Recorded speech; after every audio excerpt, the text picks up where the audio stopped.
Hey everyone, and welcome to Understandable English. Have you ever tried reading American news in English? Was it difficult? Maybe there were some words or phrases like federalism, Speaker of the House, Supreme Court, impeachment, a bill, governor, or an executive order. Well, in this series, I'm going to explain how the US government works so you can better understand the news and current affairs if you're interested in US politics. This is going to be a 4-part series, so subscribe so you don't miss the other parts. What is federalism? Well, it's a government inside a government inside a government, like a big sandwich. We have the federal government, which is the US government. That's the president, the Congress, the Supreme Court in Washington, D.C. We have the 50 state governments, like the state of Texas, California, New York, Wisconsin. We have 50 states, and each has their own government, almost like a country inside a country.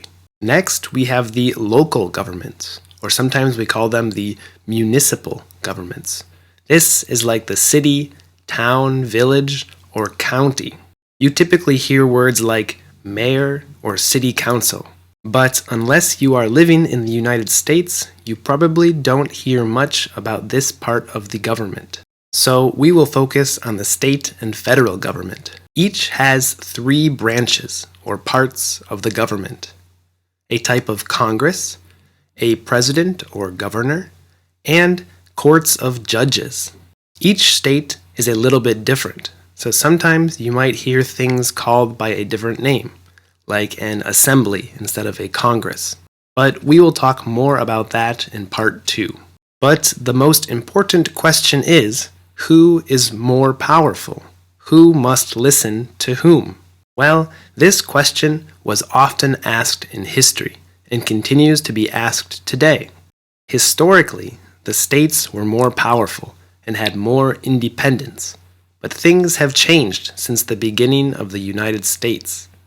Nowadays, the United States federal government in Washington, D.C. is more powerful. But if the U.S. government in Washington, D.C. is the most powerful, then why do we need state governments and local governments? Well, why should a government in Washington, D.C. control what is happening in a little village thousands of kilometers or miles away? Does the government in Washington, D.C. understand what this little tiny village needs? Probably not. So, the big government decides the big things, and the little state governments or local governments decide the little things. If the federal government in Washington, D.C. doesn't decide about something, then the states can decide. If the states don't decide, then the local governments can decide. This is why we see maps like this. This map shows where you can buy alcohol on Sundays. The red states, you can buy alcohol on Sundays anywhere. In the blue states, you can't buy alcohol on Sundays. It's not allowed. In the green states, it depends on the county, which is like a region. In some counties in these states, you can buy alcohol on Sundays. In some, you cannot. Now that we know a little bit about how federalism works, let's play a little game. Which level of government controls what? Who decides the drinking age? It's the states. Each state can decide what age people can drink alcohol.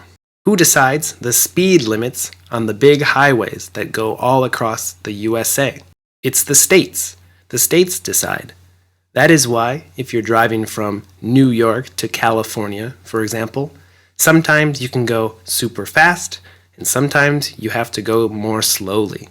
It changes depending on the state. Who decides where to build a new school? This is the local government.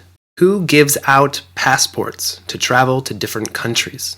This is the federal government in D.C. Who collects taxes? Well, this one's difficult. The federal, state, and local government collects taxes. Who decides the school curriculum, or what we learn in schools? The state decides. So each state has a different school program. Who gives out driver's license and identification? The state does. Each state has their own driver's license and identification system. Who controls where you can park your car in the city? The local government controls this. Who decides how to do elections for the President of the USA? The states decide. This is why each state has a slightly different process for elections. Well, that's all for part 1 about federalism. Subscribe for part 2 about the different parts of the government, like Congress, the President, and the courts. Have a wonderful, wonderful rest of your day. Toodles!